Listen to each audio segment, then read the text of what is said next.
Yo guys, welcome back, Double D Vintage Baseball Cards. My name's Dylan, and this is episode number 14.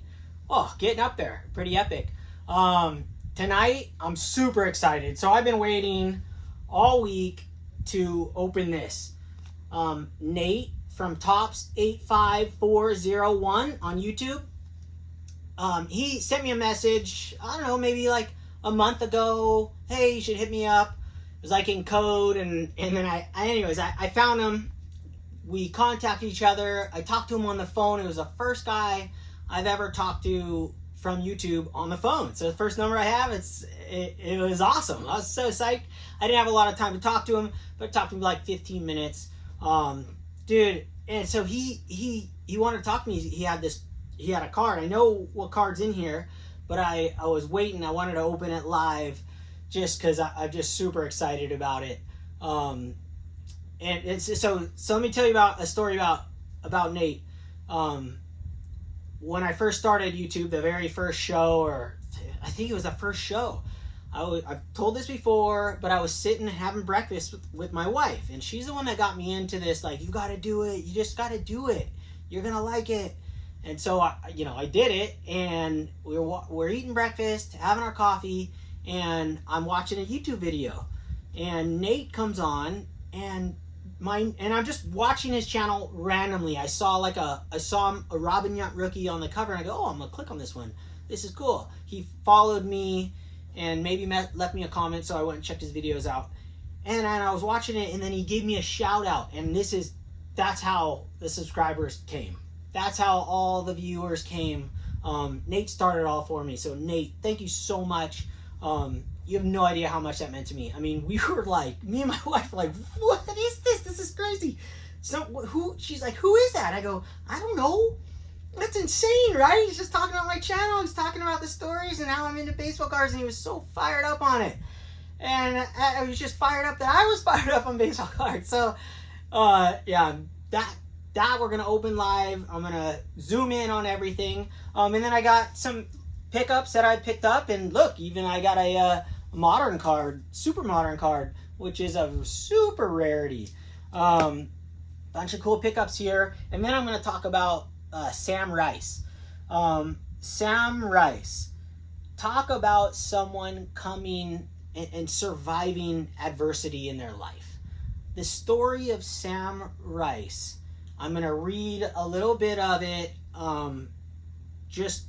just to give you a hint of his life. What he went through was incredible. I heard about him about 3 months ago. I was reading a book about Walter Johnson, and he was on the Senators with Walter Johnson. And the story of what happened to Sam Rice and what he went through before he became a pro ball player just blew my mind. It's one of those worst case scenarios in life that you would ever dream about in the history of the world. I mean, it's incredible. I know some of you guys know his story, but what he went through in life and to accomplish what he did, unbelievable. It's like I always talk about when I buy cards, I listen to books, I read books, I can't say it enough. Just when I hear a story and it just attach, I put a little note in my phone and I go, oh my gosh, go back and check it out.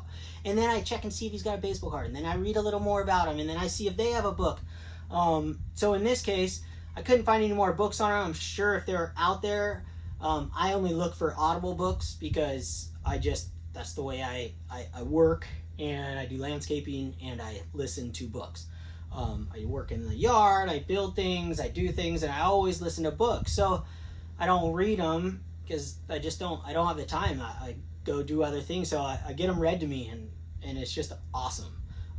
So if anybody knows of any other books just about Sam Rice, let me know. I'd be psyched. I'd probably sit down and actually read the whole thing. But regardless, I did a bunch of research on him, and I read, and I highlighted stuff I'm going to read to you guys, real short, but you guys were probably going to be blown away. I had to get his card, and I've been looking. I finished the book like 3 months ago, and I had looked ever since, and my budget has gone way smaller. I haven't bought very many cards at all over the last couple of months. I told my wife I wasn't going to buy any on eBay. but I couldn't resist, and I bought a few things, and I did buy some from a card show where I live, but I was she's okay with that. But I told her I was going to cut back on eBay, because you know how eBay is. You get sucked in, you're sitting on there at night, and you're like, oh yeah, and it's like every day one comes in the mail, and she's like, oh, I'm like, oh yeah, okay. Well, I couldn't resist in this case, and to be all honest, when you see this card, I tried to win 2 other auctions in 4s, and one I missed that was a 1.5 that had a pinhole that looked incredible, and that was like $50. The other ones went for over 400 or 380 or something. I didn't have the high enough bid, but I wanted one so bad. So I found one. This was $129. You'll see it up close. There's a white mark on his face, and I wasn't sure if I could live with it, but I really just wanted one. Maybe you guys can understand that. Like, I just gotta have it, and you just buy it. So I'm definitely gonna get another one, a better copy, and I'll keep this until I get that, and then I'll sell this. It's not terrible. It's still beautiful. I love having it, but I'm gonna upgrade, and I'm gonna go for something like a 4. And then, yeah, also with that said, so we got that. I'm not going to go through all the cards up here, but I am going to talk about a couple another channel I want to mention right now, besides Nate's, is, I'm going to look, it's Terry, TJ Mac, I got it right here. I'm going to make sure. Yeah, TJ Mac V. Terry has an incredible collection. I always watch every video that he does. I even go back to his past and look at his old videos as much as I can, because I love his style of collecting. He has stories with his cards, just like a lot of you guys. But his collection is just superb, and he has these displays on the wall, which I love displays. Obviously, you could tell. And he'll put a whole setup. So he'll do kind of the opposite of what I do, where I'm more random. I do definitely have done all kinds of different things, but I've never put like a whole series, like all 61s or all 63s or whatever. He also groups his cards in like super cool categories of like all the best pictures, or like these ones go together. I just really recommend his channel, TJ Mac V. And his name's Terry, and he's got awesome videos, and so does Nate Topps85401. Just awesome stuff. But yeah, so I bought this card because I watched that video, and I realized I always wanted a Dwight Gooden autograph, and I had almost pulled the trigger a few times. I wanted him to write something extra, because he does that a lot on his autograph. So I found one, and he talked about this card, and it's awesome. It's blue. It does match my wall really well in 84 Topps. I absolutely love it. And I didn't realize how good of a pitcher he actually was during, 85 was like the craziest year ever. I won't go into that too detailed. Check his videos out, and he'll tell you all about it. But that was an inspiration pickup. And then I also have this Monty Irving right here. I told Doug from... Let me read it out. Let me see. DKAHN. His name's Doug. I watch all his videos. Super fun. And anyways, I mentioned that I just bought a Monty Irving 1953 because he showed one. So I wanted to pull it out. I already graded it. Just like these are in order. I just haven't printed them out and put them on yet. So I got one step done. I told him his was better looking than mine. Mine's really off-centered, but I'm looking at mine. It looks really nice now I'm looking at it. If it wasn't off-centered, it could be a good 7, but yeah, we'll check that out. I didn't pay very much, like $5 I think I paid for that one. No creases or nothing. But yeah, so without further blabbering, and I'm going to break this thing open and see what Nate sent over here. I mean, I know what it is, but I want to see it. I'm really excited to see it. It's part of my collection. It's going to mean something for me personally, and it's just really, really awesome. And then I'm not going to talk about all these cards, but I'm going to talk about Sam Rice and give you guys his story quick like. And that's it. Okay, guys. We'll zoom you guys in. Thanks for watching so far. All right, guys. Welcome back. Quick or welcome back to the Up Close. Okay, I'm gonna slam this thing open right now. Nate, here we go. Let me see. I look back here. All right, I'm gonna cut through this area. It's always a struggle, right? Opening on camera. This is my first time. This is my second mail I've received. I got one from Scott, Reindeer Studios, which was amazing. I talked about that before. But this is, I didn't open his live because I'm still really new at this. I'm scared about all this. It's nerve-wracking sometimes. It's easy to just hang out with my baseball cards, but it's another thing to open somebody's mail and then like read a letter out loud. So I will read this out loud. I told him I was going to open up while, on camera, and he didn't speak otherwise. So, I hope I can read it. Oh man, not good at reading. Oh, woo-wee. This. Wow. Wow, look at that. Okay, I'm gonna read this before I jump to the cards. Look at that. All right. Here's what he read. When I came across this Duke card, I knew it had to be in your collection. I'm so glad you decided to join the YouTube community. It was fantastic talking on the phone last week. Oh man, why can't I read that? Forward to you, future. Oh man, I'm the worst. Forward to your future. I look forward to your future videos. Okay. I told you I get things read to me. So I look forward to your future videos. Thank you, Nate. Double Loa. Nathan. Thank you. Topps85401. Check him out. I love this hobby. I'm pumped. Thank you. So psyched. Oh, look at this. This is a Duke card. And not only, okay, you guys watch any of my videos, you know I collect, I have a Duke. I don't, you might be able to see it. Let me see where we're at. Yeah, well, it's right there. Look at that. 1933. This Duke card is special right here. This one, bust this out. Allen and Ginter, I want to say 2006, but I'm going to look. I think it says 2006 or 2008. Duke Kahanamoku. He is, the godfather of surfing and also an Olympic swimmer. One of the greatest athletes ever. And this is the Hawaii Trade Conference. And I guess they gave these cards out at that conference. So the only way to receive this card, and I think there was a series of these cards, is to go to this conference. And this is not a cheap card. So Nate sent something over that's spectacular. Wow, it's so nice. Look at that thing. Wow. So awesome. So awesome. So cool. So psyched on it. Thank you so much. What an awesome card. So I'm gonna put this in my thing. I'm gonna put a little note on there, and then I'm gonna have a shelf eventually for all my YouTube card collection that I have received or that I have inspiration from and purchased. I can't wait. Thanks so much, Nate. That's awesome. Check it out. Oh, Topps, 1 of 1. Look at that. And you know what's cool about this card? So I asked him, because he's a Barry Bonds collector.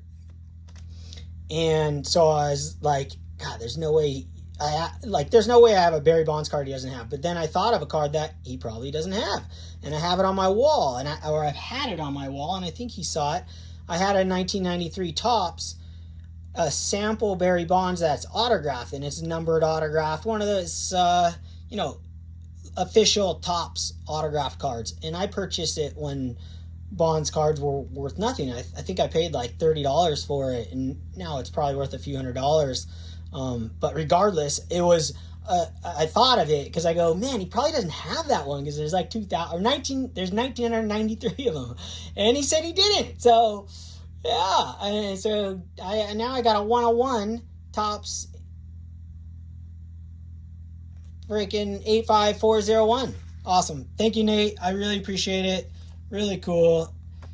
Always be in my collection, both of these cards. Thank you so much. So stoked. All right, let's go on to the star of the show. Well, before I get to Sam Rice, I'll show you a couple pickups from the last few months. It's probably the last 3 months. Look at this. I bought a Tatis. You know, I figure I really do not believe in the value of ultra modern cards. Like, I believe in their value. They have value. I don't want to go wrong there. Of course, they have some sort of value. But do I think that there's going to be a Mike Trout card, like a regular base card from Fernando Tatis or Juan Soto or anyone, that's going to be worth $200 or whatever that card is worth? No, I don't think that's going to happen again, because they print way more. This year they didn't print as many because this is 2019, so the hobby wasn't crazy yet. But regardless, do I think that his base card is going to be worth $200 one day? Oh, no, I highly doubt it. I would put all the ultra modern base cards at max value $20 one day. I kind of compare it to the 1993, Derek Jeter, ungraded. You're $15, right? So it doesn't mean I don't buy. I love base cards, so don't get me wrong. And this is actually my first card that's numbered. I still believe in base cards. I think they have value, which like I said, I think that if a guy makes the Hall of Fame one day, his card should be worth $20. I think the reason that, off subject, but I think the reason that like Ichiro's card's worth, raw maybe $50 or more even, or is because people didn't collect baseball cards back then. I mean, they did, but it wasn't as many as now. This is the era we're in now is spectacular. It's awesome. I don't care how many they print. I hope they print millions and millions and everyone can get one. Like 87, when the Jose Canseco rookie card was $3.50 at your local card shop. That was a lot of money when I was a kid. I was like, wow, that's the card you want to hit. So $3.50 in today's money, whatever that equals, say it equals $10, $15, right? I think that's what's going to happen to base cards one day. I don't think we're going to hit another Mike Trout. I think we're in the era where too many cards are printed. I think 2019 below, maybe you get a $30 rookie card one day. So anyways, I bought this card, on the fact that, okay, it's numbered and it's a 58 design. I love the design and it was very cheap. I don't know, $30 or something. Could have overpaid, but I don't care. I'll keep it forever. Do I think it's a great investment? Of course not. This is just like, so if I am wrong and this is a Mike Trout one day and the normal one's worth $200, maybe this is worth $500. But if I'm not wrong, I don't lose anything and I got a cool card. So that's why I bought that. And his cards are really cheap right now. He's hurt. Everyone's scared. Dude, he's so young. Are you kidding me? He hurt his hand? Who cares? This guy's going to be a Hall of Famer if he plays like he did before. And his little injuries are nothing. I think people are way over exaggerating his injuries. Hip, well, you just don't play shortstop if need be. But young, you bounce back. 20, us old guys forget. When you're 20 to 28, you're just, dude, injuries are nothing. You come back stronger than ever for the most part, unless you're a pitcher. But hitters, nothing to worry about. All right, let me get to, I also picked this card up. I know I said I do not like black and white cards, but this is a local pickup. And I always wanted a Honus Wagner card, and I do not own one. And when I saw it, I was just like, okay, that's going home with me. I just absolutely loved it. It's a 2, but it's a very nice looking 2. It's got a little stain on the front, which with the black and white and everything, it's hard to see, but it's a stain right here. So, and it's got, dings around the corners or whatever. I truly love this card. So black and white card or not, that's my second one, and I will cherish this one, and I know who I bought it from. Really awesome card. Just spectacular. I might have overpaid on that card. I looked at the comps, hard to say because there's no 2s, and every card's vintage card is so hard, but I paid $250 might be able to get this thing for, you know, $175 or something. Honestly, I don't know, but it's okay. I was going to go home with it. So one of those things, no big deal. You just buy it. It's like that Duke. You buy a card and you're like, I'm buying it, bringing it home, and then whatever. Who cares about the money at that point? All right, Sam Rice. Let's bring him to the forefront. Let's tell his story. This is his 1933 Gaudy card, and this is his Fleer 61, 60 or 61. Can't remember what these ones are. I only have a few of these. I love that set, so I'm actually going to go after, I believe it's 60, but it could be 61. Regardless, this was $5 in pretty much perfect condition, which is spectacular. I mean, are you serious? $5 this cost. It's spectacular for a Hall of Famer. And then this card was $130. Buy it now. There were no offers available, and I had watched these cards for 3 months. I do not like that white thing. Like I said, a lot of them have it, but $130, you know, I'm going to go for a 4 that doesn't have that and a little cleaner, but those cost $380, $400. So I'm not willing to spend that yet. So I'm hoping they come down a little bit, but either way, I got the card, and I love the card still. Let me tell you guys a little bit about Sam Rice. Get my sip of water real fast.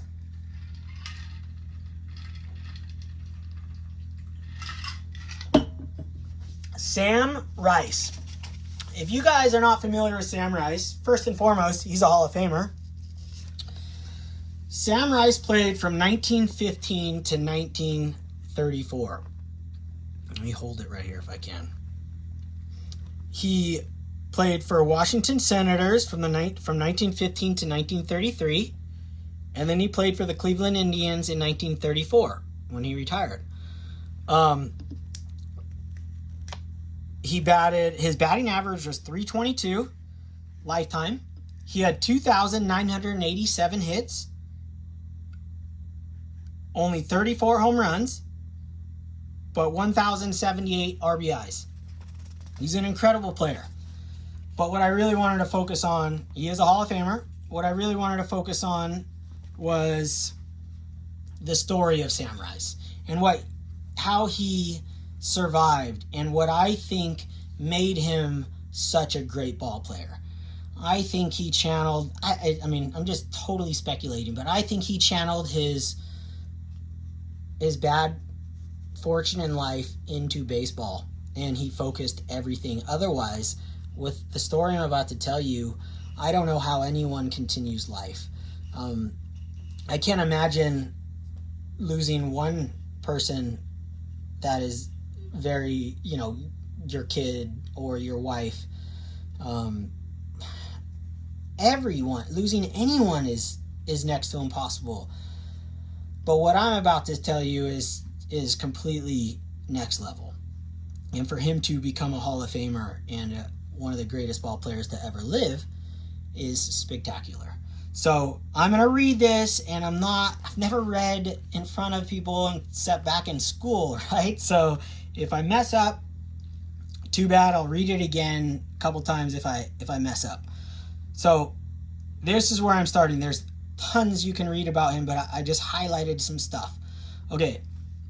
In an appearance on April 21st, Rice entered the game as a relief pitcher and finished the last 3 innings of a Pavers victory, giving up 1 run in a game marked by forceful winds. Okay, so they marked that in that game.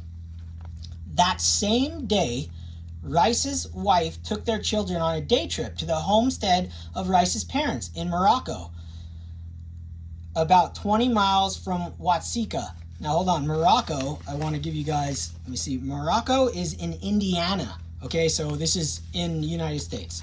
So it's not Morocco, the country. So Rice's parents in Morocco, about 20 miles from Watsika in Indiana, wherever that is. A storm arose and a tornado swept across the homestead, destroying the house and most of the outbuildings. The tornado killed Rice's wife, his 2 children, his mother, his 2 younger sisters, and a farmhand. Rice's father survived for another week before also succumbing to his injuries.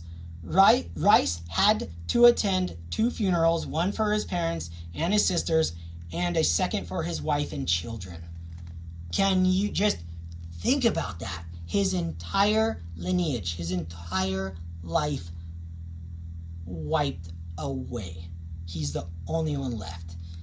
I heard that in that book about Walter Johnson, and it just blew my mind. Never heard anything like it. Not even, so many people go through crazy, crazy things in their life. But this was the craziest one-day story I had ever heard. So let's go on with later in life. This was in 1969. And I'm going to read just a little tidbit. And this is all from Wikipedia. Simple tidbits. There's tons to read about them. Okay, in 1969, I'm just going to read this, so bear with me here. Rice remarried twice. No, it's not all 1969, but it comes up to that. Rice, this is more about his life history. Okay. Rice remarried twice. First to Edith, and then at age 69 to Mary Kendall Adams. Mary had 2 daughters by a prior marriage, Margaret and Christine. In 1965, Rice and his family were interviewed in advance of a program to honor his career. The interviewer asked Rice about the tornado, and as he told of the storm and its destruction, his wife and children learned for the first time of the existence of his previous family. Isn't that crazy? His kids, his new wife and his kids had never knew about what he went through in life. I find that just fascinating. It's just mind-boggling, but I understand it too, because most of us we put a lot of stuff in storage in our brain and in our life just so we can move on and have a life. Whatever you have gone through in life, it's hard to store things up, but sometimes you don't want, you keep things inside. You never tell anyone. Well, he kept the craziest thing that anyone could ever go through in life. I'm sure there might be more crazy things, but this is pretty nuts. He kept it inside, and that was the first time in 1969 that his new family had ever heard of it. So Sam Rice, I don't know, he was the greatest human being in the world or anything other than what I could get my hands on. But I salute you. I mean, that's incredible that you got through life and you became one of the greatest ball players ever after that adversity. So, I just wanted to share that. So, I hope you guys enjoyed this episode, and I'm not going to keep you guys here any longer since I know I go really long. Thank you guys so much for watching. I hope you guys really enjoyed this episode. Check out all those channels I mentioned, and everybody else who has taken the time to comment and participate in my videos. It's so much appreciated. I truly am blessed and stoked to be a part of this community, and I've had nothing but love and encouragement from everyone. So thank you guys, and double shaka, and have an epic week.